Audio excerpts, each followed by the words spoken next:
Në vetëm 4 muaj, agjentët imobiliar thonë se mijëra qytetar kanë aplikuar për të rivlerësuar pronën e tyre, duke përfituar nga fushata me normë tatimore 5%. Në statistika që kemi përpunuar në 2-3 muajt e parë, po themi në shkurt, mars edhe prilin, e fushatës të rivlerësimit të këtij vitit, na ka rezultuar që në këtë vit ne do të jemi shumë më mirë me procesin e rivlerësimit, me aplikimet, se që kemi qenë vitet e kaluara. Pra nëse po themi në përgjithësi në fushatat e kaluara, në vitet e kaluara ka qenë diku tek 33-35.000, në këtë vit do duhet të jenë diku tek 55-56.000 aplikime për rivlerësimin, aplikimet, jo vetëm aplikimet të kryera në ASHK, por aplikimet të përpunuara.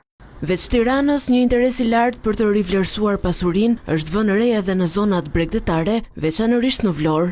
Por ekspertët e tregut thonë se duhet ende kohë për të kuptuar nëse këto prona dalin në treg për shitje.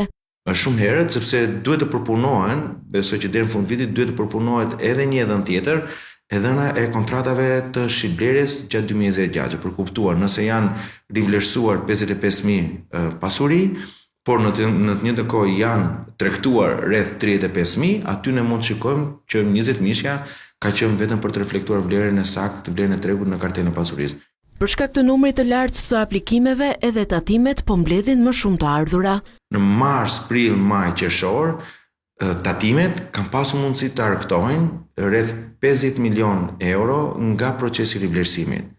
Dhe nëse shikojmë 2 vitet më të mira, po themi 2022 dhe 2025, vitet më të mira për mbledhjen e tatimit mbi fitimin kapital ose tatimin që vjen nga transaksionet me pasuritë e paluajshme, jemi 2 herë më mirë, 2 fish, 2 herë më mirë se sa këto 2 vite.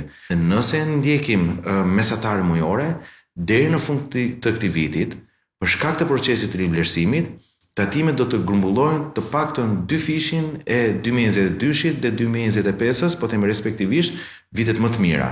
Fushata e rivlerësimit nisi zyrtarisht në fund të muajit shkurt dhe do të zgjasë deri në dhjetor.